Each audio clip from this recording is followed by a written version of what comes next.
High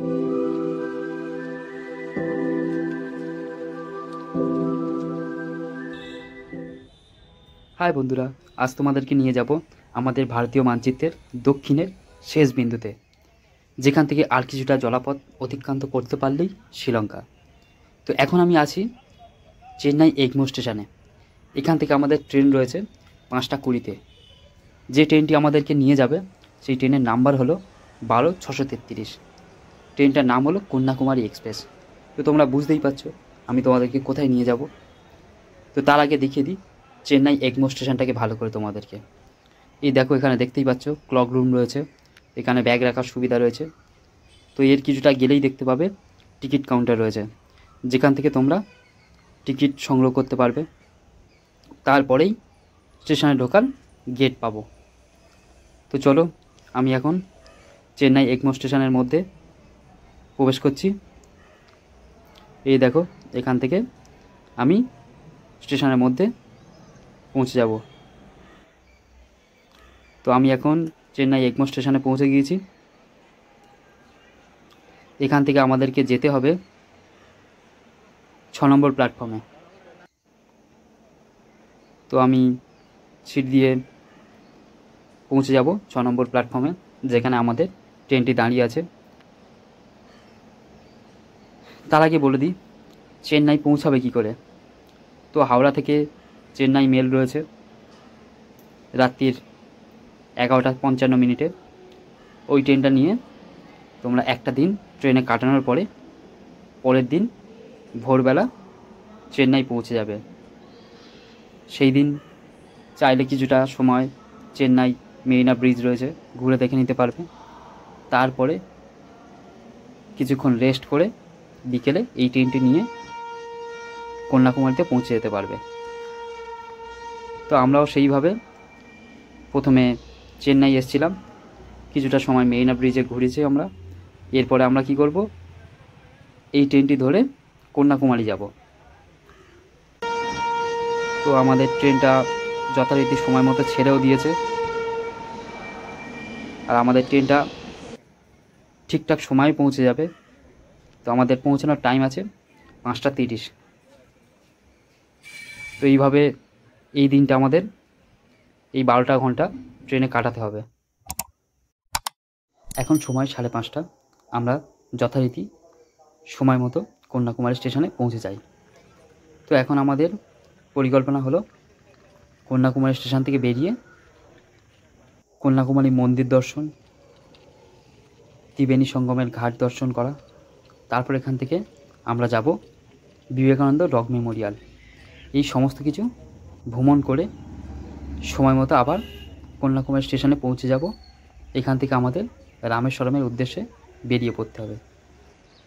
আমরা যে কারণের জন্যে সকাল সকাল কন্যাকুমারী পৌঁছেছিলাম সেটা হলো কন্যাকুমারী সানরাইজ পয়েন্ট থেকে সূর্যোদয় দেখার জন্যে। তো সেই কারণে আমরা তাড়াতাড়ি করে স্টেশন থেকে বাড়ানোর ব্যবস্থা করি। তো এখন সময় 5:50 বাজে। স্টেশনের বাইরেই অটো স্ট্যান্ড রয়েছে, মোটামুটি ওখান থেকে অটো পেয়ে যাবে। তো অটো বেশি না, 50 টাকাই নেবে, তোমাকে কন্যাকুমারী সানরাইজ পয়েন্টে পৌঁছে দেবে, অর্থাৎ ত্রিবেণী সঙ্গমের ঘাট যেখানে রয়েছে ওখানে পৌঁছে দেবে। তো তাড়াহুড়ো করার কোনো দরকার নেই। তো আমাদের পরিকল্পনা মতো আমরা অটোতে চেপে পড়ি কন্যাকুমারী সানরাইজ পয়েন্টে যাওয়ার জন্য। তো আমরা চেষ্টা করব তাড়াতাড়ি ওখানে পৌঁছে গিয়ে সানরাইজ দেখার। তো জানি না কতটা ভালো দেখতে পাবো, কারণ ওয়েদারে খুব একটা ভালো পরিস্থিতি নেই, একটু মেঘলা করে আছে। তোমাদেরকে একটা জিনিস জানিয়ে রাখি, এখন যে রাস্তাটা দেখতে পাচ্ছ, আমরা যে রাস্তা দিয়ে যাচ্ছি, এই রাস্তাটা কিন্তু শেষ হয় পুরো ভারতীয় ম্যাপের একদম শেষ বিন্দুতে, অর্থাৎ দক্ষিণের যে শেষ বিন্দু, সেই শেষ বিন্দুতেই গিয়ে এই রাস্তাটা মিশছে। এরপরে শুধু দেখতে পাবে সাগর আর সাগর, যেখানে কিনা 3খানা সাগর একসাথে মিশেছে, যার মধ্যে একটা আছে বঙ্গোপসাগর, একটা আছে ভারত মহাসাগর, আর একটা হলো আরব সাগর, যার কারণে এই জায়গাটার নাম হয়েছে ত্রিবেণী সঙ্গম। তো আর কিছুক্ষণের মধ্যেই সেই ত্রিবেণী সঙ্গমের ঘাটে তোমাদেরকে নিয়ে যাব। দেখতে পাবে যে ওখানে সমুদ্রগুলো কেমন সুন্দর। এখন এই যে চড়াইটা দেখতে পাচ্ছ, এখান থেকে একটা রাস্তায় চলে যাচ্ছে মাদুরাই বাস স্ট্যান্ড, একটা চলে যাচ্ছে ত্রিবেণী সঙ্গম, একটা চলে যাচ্ছে কন্যাকুমারী মন্দির, আর একটা তো আমরা যে রাস্তা দিয়ে স্টেশন থেকে এলাম। তো এখন তোমাদেরকে নিয়ে যাব কন্যাকুমারী মন্দির, ওখান থেকে চলে যাব আমরা সানরাইজ পয়েন্টে। তো আমাদের অটো যথারীতি মার্কেটের মধ্যে আমাদেরকে লাভিয়ে দেবে। তো তোমরা দেখতেই পাবে সামনে সমুদ্রের বুকে দাঁড়িয়ে আছে বিবেকানন্দ রক মেমোরিয়াল, তো যেখানে তোমাদেরকে একটু পরেই ঘুরিয়ে দেখাবো। দেখতেই পাচ্ছ, দেখো বিবেকানন্দ রক মেমোরিয়াল। এখন আমরা হাঁটছি কন্যাকুমারী মন্দিরের উদ্দেশ্যে। এখান থেকে সামনে গেলেই কন্যাকুমারী মন্দির, তার পাশেই রয়েছে মার্কেট, যেখান থেকে রাস্তা চলে যাচ্ছে বিবেকানন্দ রক মেমোরিয়াল যাওয়ার জন্য। ওখান থেকে তোমাদেরকে লঞ্চ ধরতে হবে, যেটা কিনা বিবেকানন্দ রক মেমোরিয়াল পর্যন্ত নিয়ে যাবে। তো তার আগে আমি প্রথমেই যাব কন্যাকুমারী মন্দির। কন্যাকুমারী মন্দিরের ওখান থেকে চলে যাব সানরাইজ পয়েন্ট, যেখান থেকে সূর্যোদয় দেখতে পাবো। সেই সূর্যোদয় দেখব, ওখানে কিছুটা সময় কাটাবো। তারপরে যাব ত্রিবেণী সঙ্গম, ত্রিবেণী সঙ্গমটাকে ঘুরিয়ে তোমাদেরকে দেখাবো। তারপরে আমরা চলে যাব বিবেকানন্দ রক মেমোরিয়াল। তো দেখতেই পাচ্ছ, এই যে সামনে দেখা যাচ্ছে কন্যাকুমারী মন্দির। তো এখান থেকে কিছুটা যাওয়ার পরেই সামনে মন্দিরের গেট দেখতে পাবে। এখন যে আমরা কন্যাকুমারী মন্দিরে যাচ্ছি, এখানে যে দেবীকে পুজো করা হয়, সেই দেবী হলেন আমাদের হিন্দুদের মহাদেবী পার্বতীরই একটা রূপ। ওনার বয়ঃসন্ধিকালের যে রূপ, অর্থাৎ কুমারী অবস্থার যে রূপ, সেই রূপকে এখানে পুজো করা হয়। উনি বিভিন্ন জায়গায় বিভিন্ন নামে বিভিন্নভাবে পরিচিত। উনি কোনো জায়গায় দুর্গা হিসাবে, কোনো জায়গায় পার্বতী হিসাবে, কোনো জায়গায় ভদ্রাকালী হিসাবে বিভিন্নভাবে বিভিন্ন সময় পরিচিতি পেয়েছেন। এখানে যে রূপটার পরিচয় পাওয়া গিয়েছে সেটা হলো ওনার কুমারী অবস্থার, সেই কারণের জন্য এটাকে কন্যাকুমারী বলা হয়। এই কন্যাকুমারী নিয়ে আমাদের হিন্দু পুরাণে একটা গল্প বলা আছে, সেই গল্পটাকে একদম সংক্ষিপ্ত আকারে তোমাদেরকে বলছি। এখানে বলা আছে, বানাসুর নামে একটা রাক্ষস রাজা ছিল কন্যাকুমারীর অধিপতি, অর্থাৎ রাজা। তিনি খুবই শক্তিশালী রাজা ছিলেন, আর তিনি বোম্বার কাছ থেকে একটা বরদান পেয়েছিল। যে বরদানটা ছিল, তাকে মারতে পারে একমাত্র একটা কুমারী মেয়ে। সেই কারণের জন্য সে কী করেছিল, ইন্দ্রলোক একবার দখল করে নিয়েছিল, যার ফলে সংসারে একদম অরাজকতার সৃষ্টি হয়েছিল। তো সেই সময় এখানে ভগবতী অর্থাৎ পার্বতীর কুমারী রূপে এখানে আবির্ভাব ঘটে। আর তিনি শিবের একটা ভক্ত ছিলেন। তো তিনি শিবকে খুবই ভক্তিভরে পূজা করতেন।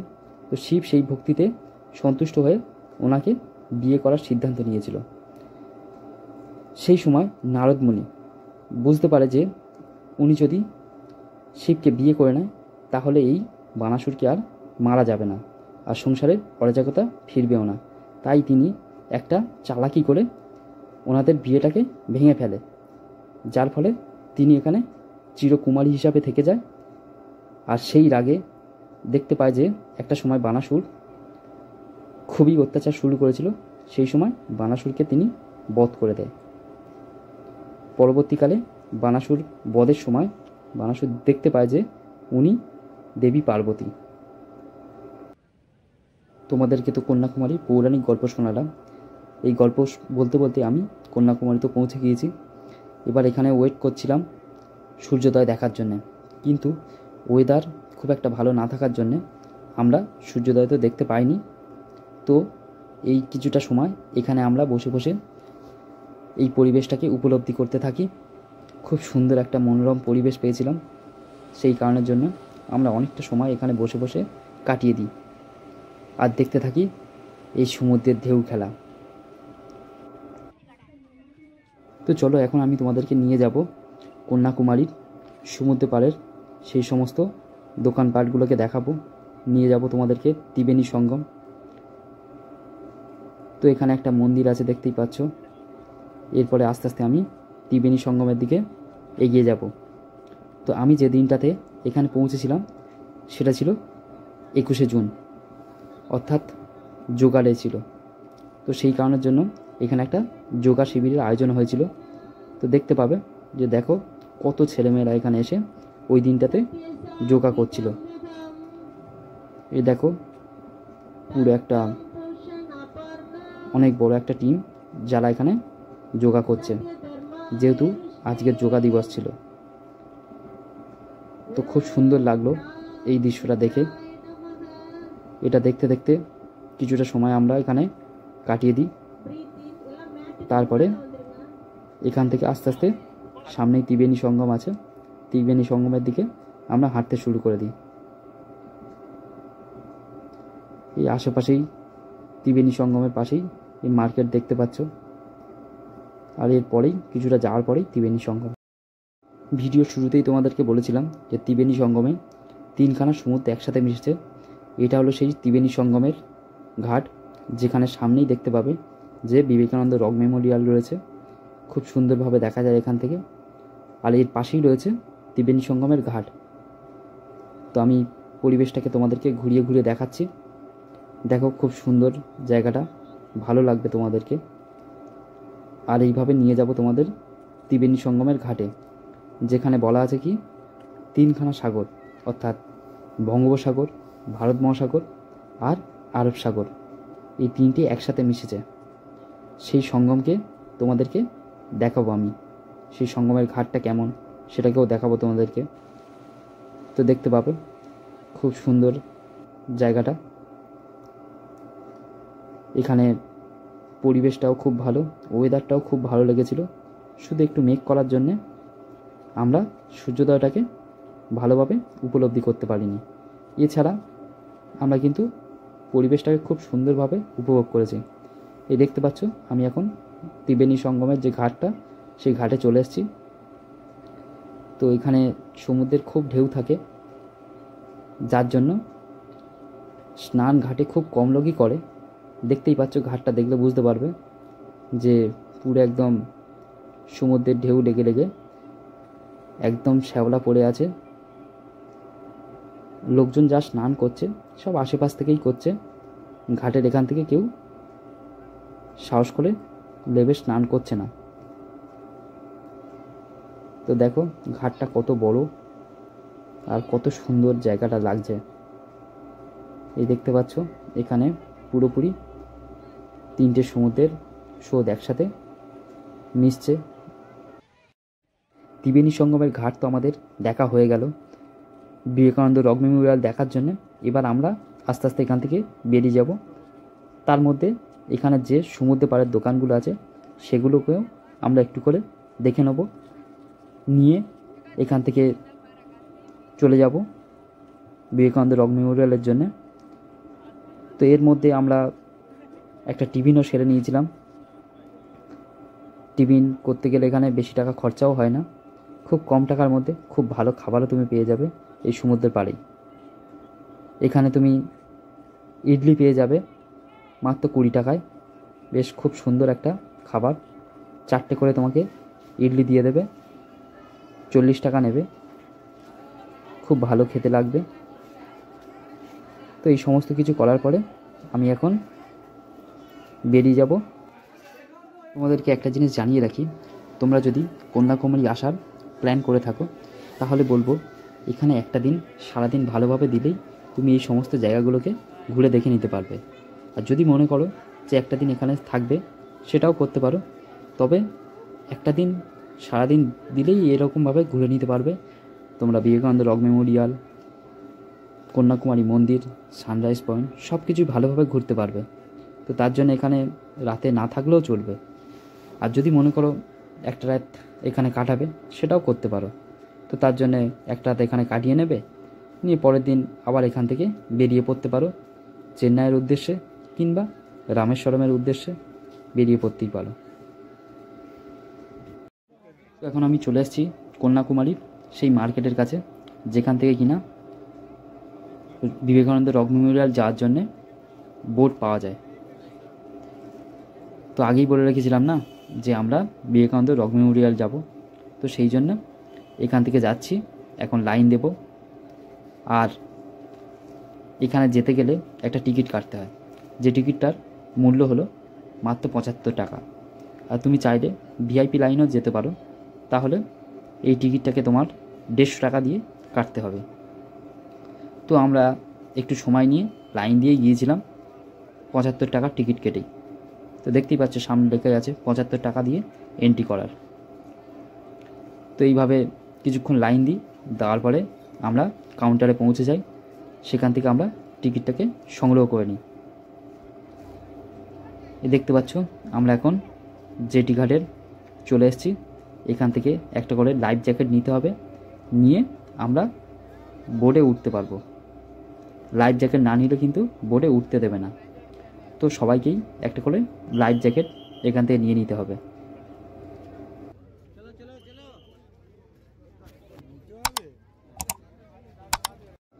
আমরা যে শিপটাতে করে বিবেকানন্দ রক মেমোরিয়াল যাচ্ছি সেটা চলতে শুরু করে দিয়েছে। তো আমরা এখানে কিছুক্ষণ এই শিপের মজা নেব, নিতে নিতে পৌঁছে যাব বিবেকানন্দ রক মেমোরিয়ালে। তো সেখানে গেলে আমরা যেটা দেখতে পাবো, ওখানে একটা বিবেকানন্দের উদ্দেশ্যে মন্দির বানানো রয়েছে। সেই মন্দিরটাতে একটা বিবেকানন্দের বড় স্ট্যাচু আছে, সেটাকে দেখতে পাবো। আর সেখানে দেখতে পাবো যে একটা বুক স্টল আছে। আরও আছে কি, এই কিছুদিন আগেই আমাদের প্রধানমন্ত্রী অর্থাৎ মাননীয় নরেন্দ্র মোদী মহাশয় যেখানে বসে ধ্যান করেছিল সেই জায়গাতেও আমরা যেতে পারবো। তো দেখতে পাচ্ছ এখানে সবাই লাইফ জ্যাকেট পরে বসে আছে। কারণ হলো যেহেতু সমুদ্রের ওপর থেকে যাচ্ছে, যদি কোনো কারণে কোনো বিপদ ঘটে যায় তো এই লাইফ জ্যাকেট তোমাদেরকে ভেসে থাকতে সাহায্য করবে। সেই কারণেই সবাইকে একটা করে লাইফ জ্যাকেট দেওয়া হয়েছে, যাতে কোনো না কারোর বিপদ হয়। এইভাবে আমরা 20 মিনিট সময় কাটিয়ে পৌঁছে যাব বিবেকানন্দ রক মেমোরিয়ালে। তো চলো দেখাবো বিবেকানন্দ রক মেমোরিয়ালে গিয়ে ওখানে কি কি আছে সেই সমস্ত জিনিসগুলো।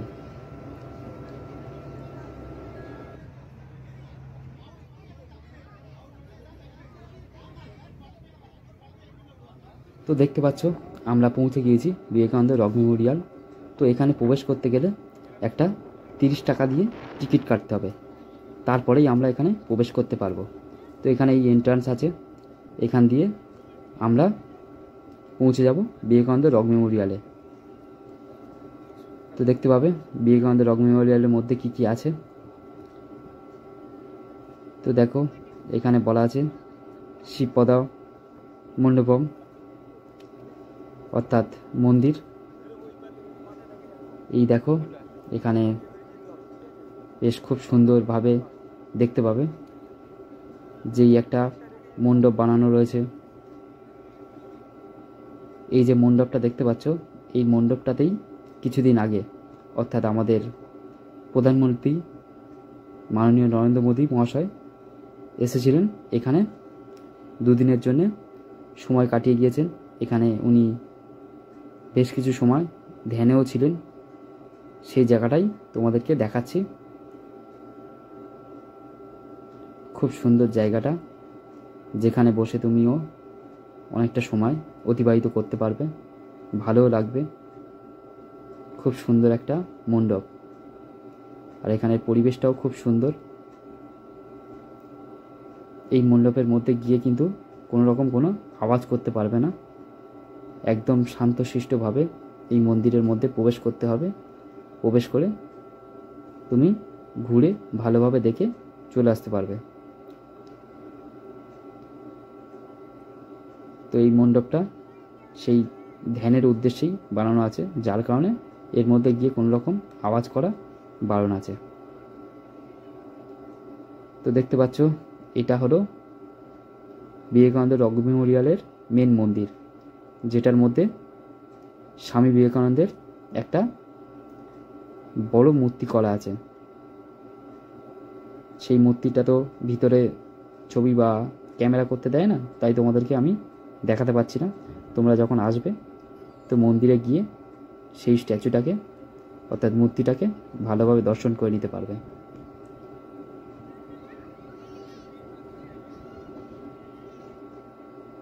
তো দেখো কত সংখ্যক লোক প্রত্যেক দিন এখানে দর্শন করতে আসে, আর কিছুটা সময় এখানে অতিবাহিত করে, তারপরে আবার যে যার মতো দর্শন করে আবার ফিরে যায় তাদের গন্তব্যে।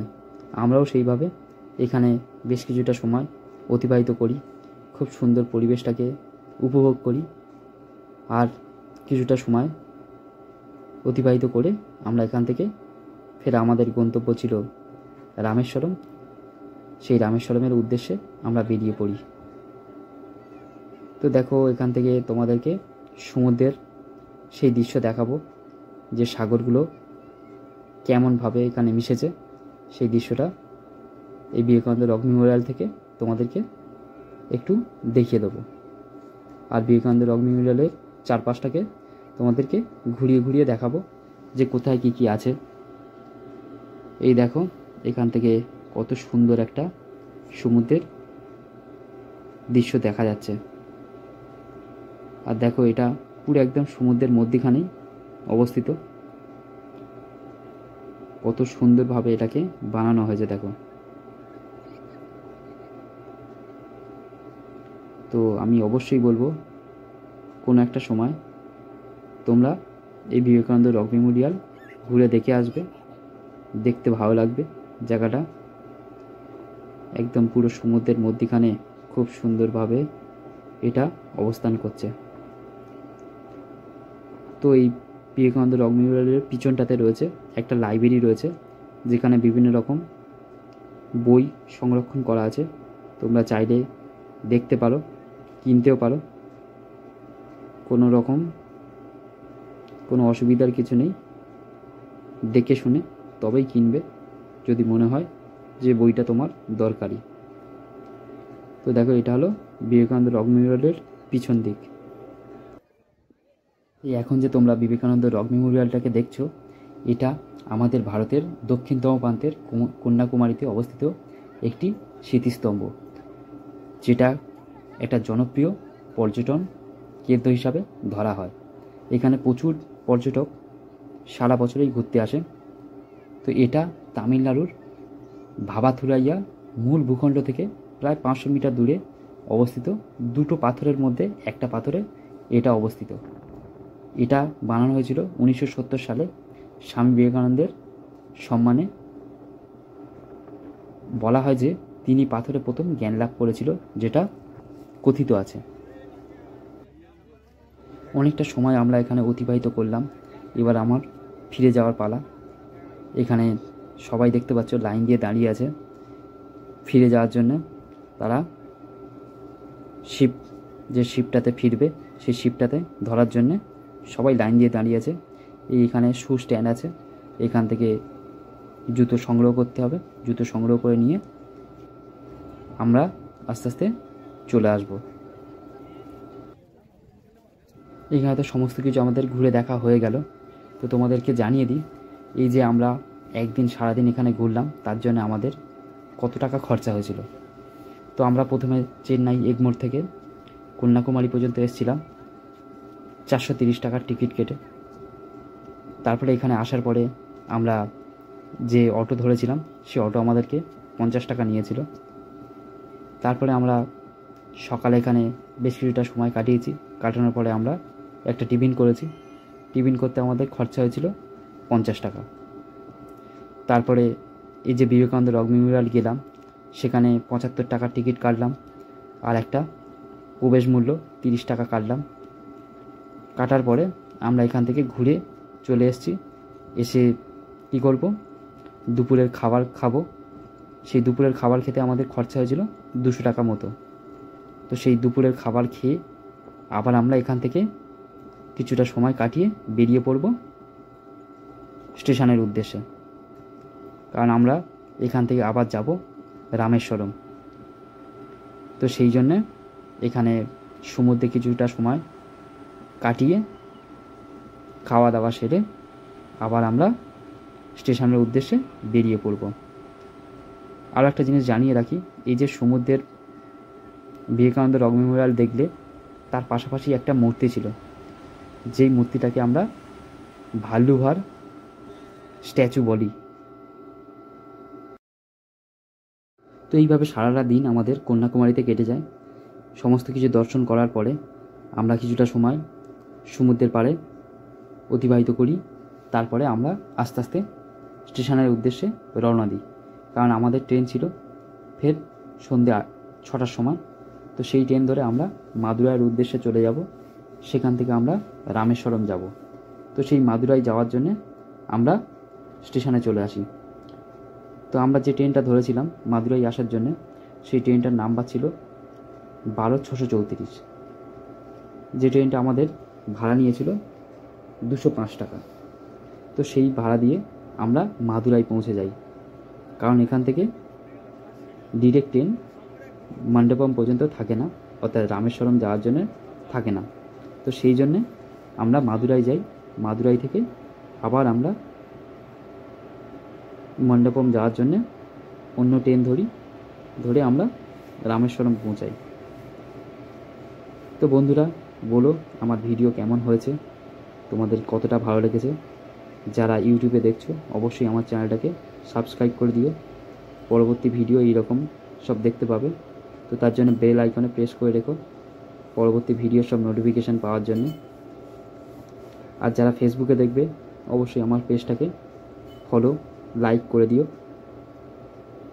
তো ভিডিও কেমন লাগছে সেটাও কমেন্ট করে জানিও তোমরা।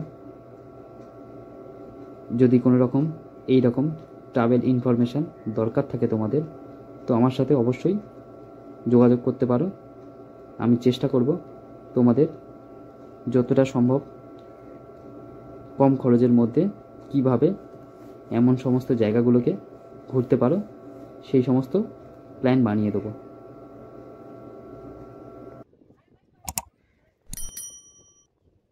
তো এটাই ছিল আমাদের একদিনের কন্যাকুমারী পরিদর্শন। তো চেষ্টা করেছি যতটা কিছু এখানে ঘোরার জায়গা সেগুলোকে আমার ভিডিওর মধ্যে রাখার, তোমাদেরকে সমস্ত রকম ইনফরমেশান দেওয়ার। তো তোমরা দেখতেই পাবে, ভিডিওটা পুরোপুরি দেখলে সমস্ত কিছু একটা আইডিয়া হয়ে যাবে যে কেমনভাবে একদিনে তোমরা কন্যাকুমারী ঘুরে আবার এখান থেকে মাদুরাই পৌঁছে যেতে পারবে, চাইলে রামেশ্বরমও পৌঁছে যেতে পারো। তো সেই সমস্ত তথ্য আমার ভিডিওর মধ্যে দিয়ে রাখলাম, তোমরা একটু মনোযোগ দিয়ে ভিডিওটা দেখো, সমস্ত কিছু বুঝে যাবে যে কেমনভাবে একদিনে তোমরা কন্যাকুমারীটাকে ঘুরে দেখতে পারো। সর্বোপরি আমরা চেন্নাই থেকে কন্যাকুমারী পর্যন্ত আর কন্যাকুমারী থেকে মাদুরাই পর্যন্ত যে দুটো ট্রেন আমরা পেয়েছিলাম, খুব সুন্দর ট্রেনের জার্নি ছিল। খুব সময় মতোই আমরা পৌঁছে গিয়েছিলাম, কোনো লেট করেনি, কোনো অসুবিধার মধ্যে আমাদের পড়তে হয়নি। খুব ভালো লেগেছিল কন্যাকুমারী পৌঁছাতে আর এখান থেকে মাদুরাই পর্যন্ত যেতে। তো আমরা যখন সকালে কন্যাকুমারীতে নেমেছিলাম তখন তাড়াতাড়ি করে আমাদের সানরাইজ পয়েন্টে চলে আসার জন্যে স্টেশনটাকে ঘুরে দেখা হয়নি। তো এখন ফিরে যাওয়ার সময় কিছুটা সময় পেয়েছিলাম, তো স্টেশনটাকে একটু ঘুরে দেখে নিলাম। আর ঘুরতে আসা মানে তো জানো, ছবি তোলা একটা ব্যাপার থাকে, তো তাই কিছুটা সময় ছবি তুলে নিলাম আমরা।